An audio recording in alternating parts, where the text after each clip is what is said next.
नमः संस्कृताय प्रिय संस्कृत मित्राणी। संस्कृत सेवा में आप सभी का स्वागत है। हम लोग बिहार बोर्ड की पुस्तक कक्षा 9 है पीयूषम भाग 1, जिसमें इस स्तुति पाठ है उसको हम लोगों ने पढ़ लिया, उसके अर्थ को जान लिया मंत्रों के। इस स्तुति पाठ में 5 मंत्र दिए गए हैं, उन 5 मंत्र के अर्थ को हम लोगों ने जान लिया और उसमें जो प्रश्न दिया है अभ्यास प्रश्न उसको भी हम लोगों ने सॉल्व कर लिया।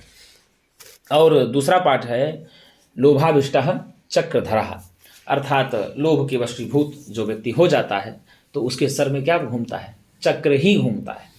तो इसमें भी हम लोगों ने एक वीडियो में देख लिया कहाँ तक। अब आज हम लोग उसके आगे पढ़ेंगे कहाँ तक दिया। हम लोगों ने पढ़ लिया था, श्लोक दिया था वरम वनम व्याघ्र गजादि सेवितम, इस श्लोक को हम लोगों ने पढ़ लिया था।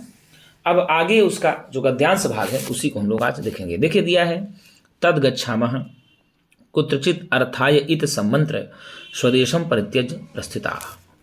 तो चारों लोग क्या कहते हैं कि भाई साहब ऐसा ऐसा कहा ना कि अपने बंधु बांधवों के बीच में धन से विहीन जीवन बड़ा ही कष्टकारी होता है, बड़ा ही अनिष्टकारी होता है। तो आओ अब कहते हैं, चारों कहते हैं कि तद गच्छामः, तो आओ चलते हैं।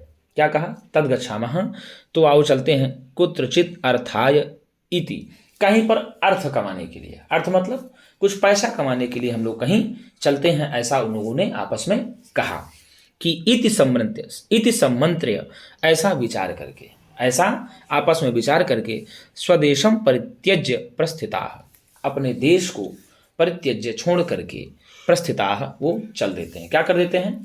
चल देते हैं।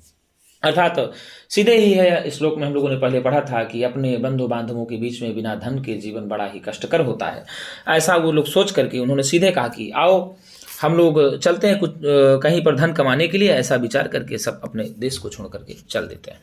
अब क्या हुआ? फिर दिया कि क्रमेण गच्छन्तः ते अवंतीम प्राप्ता, अर्थात क्रम से जाते हुए, क्रमेण मतलब क्रम पूर्वक जब अपने गांव को छोड़कर जाते हैं तो ते अवंतीम प्राप्ता, वे अवंती को प्राप्त होते हैं। कहाँ प्राप्त होते हैं? पहले वो जाते हैं तो अवंती को प्राप्त होते हैं। ये प्रश्न आया था मासिक परीक्षा में और आगे भी ये प्रश्न पूछ सकता है कि उन सभी ने सर्वप्रथम कहाँ गए वो सब, तो आप बताएंगे अवंती। कहाँ गए? अवंती को गए। और वहाँ दिया कि तत्र क्षिप्रा जले कृत स्नाना महाकालम प्रणम यावन निर्गच्छन्ति तावत भैरवानंदो नाम योगी सम्मुखो बभूव। अर्थात तत्र वहाँ पर अवंती में क्षिप्रा जले, क्षिप्रा के जल में कृत स्नाना, स्नान करने के पश्चात महाकालम प्रणम्य, महाकाल को प्रणाम करके यावत निर्गच्छन्ति, जब तक वह जाते हैं। यावत निर्गच्छन्ति मतलब जब तक वह जाते हैं, तावत भैरवानंदो नाम योगी सम्मुखो भभूव, तब तक, तावत मतलब तब तक भैरवानंद नामक योगी सम्मुखो भभूव, उनके सामने हुआ। क्या हुए? सामने हो गए। तो अब क्या हुआ कि जब उन लोगों ने अवंती पहुंचा और अवंती पहुंचने के बाद वो अवंती में स्नान करते हैं। अवंती में एक नदी बहती है, क्षिप्रा नदी। कौन सी नदी? क्षिप्रा नदी। तो उस नदी के जल में वो सब स्नान करते हैं और अवंती को उज्जैन कहते हैं, उज्जैन को अवंती कहते हैं। वहाँ पर महाकाल का मंदिर है। किसका मंदिर है? महाकाल का, अर्थात कालों के काल जो है महाकाल, जिसको सब नतमस्तक करते हैं, जिसको सब प्रणाम करते हैं दुनिया में, ऐसे महाकाल को प्रणाम करके यावत निर्गच्छन्ति, जब तक वह जाते हैं, तावत भैरवानंदो नाम योगी सम्मुखो बभूव। अब प्रश्न पूछा था मासिक परीक्षा में कि भैरवानंद कौन थे? योगी थे, मुनि थे, ऋषि थे? तो आप लोग उत्तर लगाएंगे भैरवानंद योगी थे। तब तक भैरवानंद नामक योगी उनके सम्मुख आते हैं, समीप आते हैं और तेन पृष्ठाः, और उनसे, उनके द्वारा पूछा जाता है। क्या किया जाता है? उनके द्वारा ते पृष्ठाः, उनसे पूछा जाता है। जो चारों ब्राह्मण पुत्र थे, आपस में मित्र थे। कुतः भवन्ता समायाता, आप लोग कहाँ से आए हुए? भैरवानंद पूछते हैं। कौन पूछता है? भैरवानंद पूछते हैं। किससे पूछते हैं? उन चारों मित्रों से पूछते हैं, ब्राह्मण पुत्रों से, कि आप लोग कहाँ से आए हुए हैं और किम प्रयोजन, और आप लोगों का क्या प्रयोजन है यहाँ आने का। तो ततः तैहि अभीतम दिया। क्या कहा? ततः तैहि अभीतम। तो जैसे ही भैरवानंद योगी ने पूछा कि आप लोग कहाँ से आए हुए हैं और आप लोगों का प्रयोजन क्या है आने का, तब उन्होंने बताया। तब जो वो चारों थे, उन्होंने तैहि मतलब आप लोगों ने पढ़ा है तत्शब्द का, सह तौ ते तम तौ तान तेन ताभ्याम तैहि, तो बहुवचनांत है, तैहि अभीतम। उन चारों ने बोला वयम सिद्ध यात्रिका, हम लोग क्या भैया? हम लोग सिद्ध यात्री हैं। क्या हैं? हम लोग सिद्धि यात्री हैं। तत्र यास्यामो यत्र धनाप्तिर्मृत्युर्वा भविष्यति, अर्थात तत्र यास्यामः, यत्र धनाप्ति ही मृत्यु वा भविष्यति, अर्थात हम लोग वहां तक जाएंगे जहां पर धन की प्राप्ति होगी अथवा मृत्यु हो जाएगी। क्या हो जाएगी? या तो हमको धन मिल जाएगा या तो हम लोगों की मृत्यु हो जाएगी, ऐसा उन्होंने बताया। एष निश्चयः उक्तञ्च, ऐसा निश्चय है और बोलते हैं। अभिमत सिद्धिरशेषा भवति हि पुरुषस्य पुरुषकारेण दैवमित यदपि कथयसि पुरुषगुणः सोऽपि अदृष्टाख्यः, अर्थात वह भी पुरुषों में देखा जाता है, पुरुष गुणों में देखा जाता है।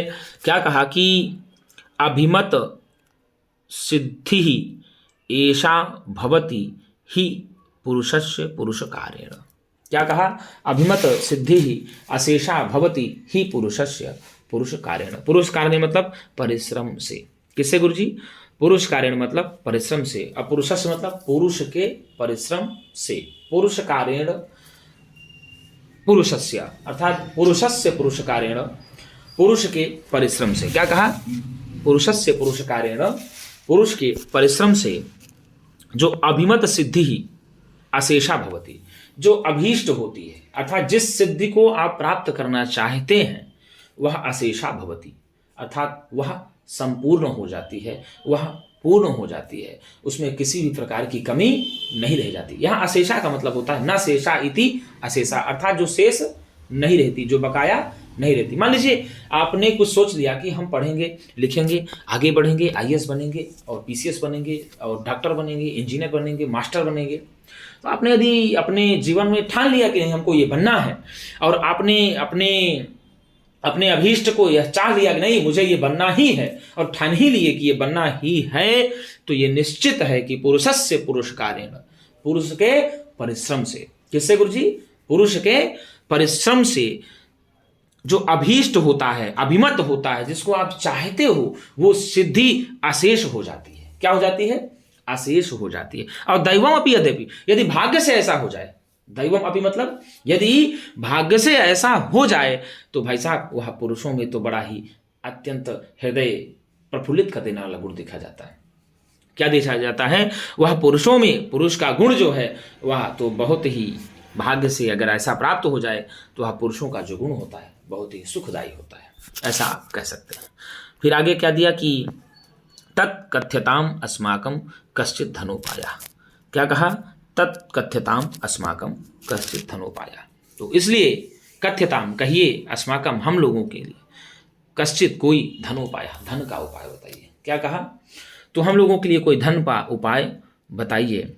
वयम अपि अति साहसिकाः, हम सब बड़े ही साहसी हैं। क्या हैं? हम सब बड़े ही साहसी हैं। उक्तंचा, और बोलते हैं। क्या बोलते हैं? महांत एव महता अर्थम साधयितुं क्षमा ऋते समुद्रादन्यः को बिभर्ति वडवानलम्। महांत एव महताम् अर्थम साधयितुं क्षमा ऋते समुद्रात् अन्यः को बिभर्ति वडवानलम्। मतलब क्या कहा? समुद्रात् अन्यः वडवानलम् को विभर्ति ऋते, अर्थात वडवानल अग्नि को। किसको गुरुजी? वडवानलम मतलब वडवानल अग्नि को। देखो अग्नि 3 प्रकार की होती है। अग्नि 3 प्रकार की होती है। एक होती है जठराग्नि, अर्थात जो पेट में लगती है। कहाँ लगती है? पेट में लगती है। और एक होती है दावाग्नि, वो जो कहाँ लगती है? वो वन में लगती है। कहाँ लगती है गुरुजी?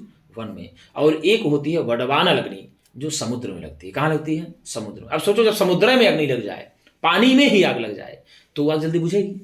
नहीं बुझती। अब पेट में जो आग लगती है तो आप खाना वाना खा के उस आग को बुझा देंगे। आपका पेट जब भर जाएगा तो आपकी वो अग्नि समाप्त हो जाएगी, शांत हो जाएगी। अग्नि का आप सम कर सकते हैं।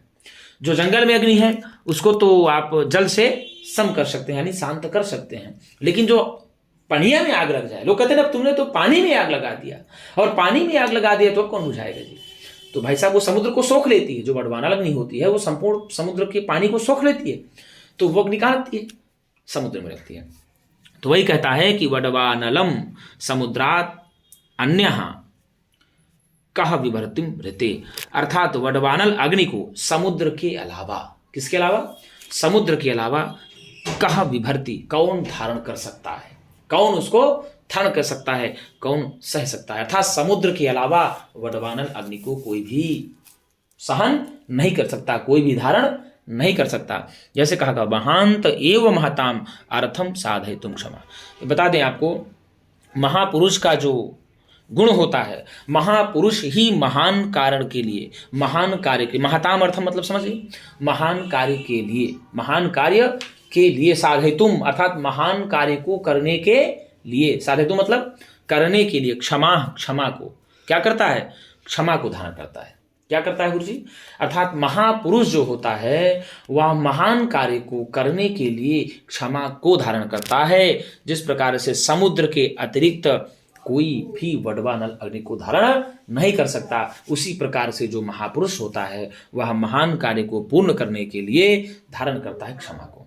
तो इस प्रकार से मित्रों, आज हम लोगों ने एक वीडियो में पढ़ लिया, कुछ चैप्टर जो शेष बचा है उसको हम लोग आगे की वीडियो में पढ़ेंगे। आज के लिए इतना ही, हम पुनः एक नई वीडियो के साथ मिलेंगे, तब तक के लिए नमः संस्कृताय।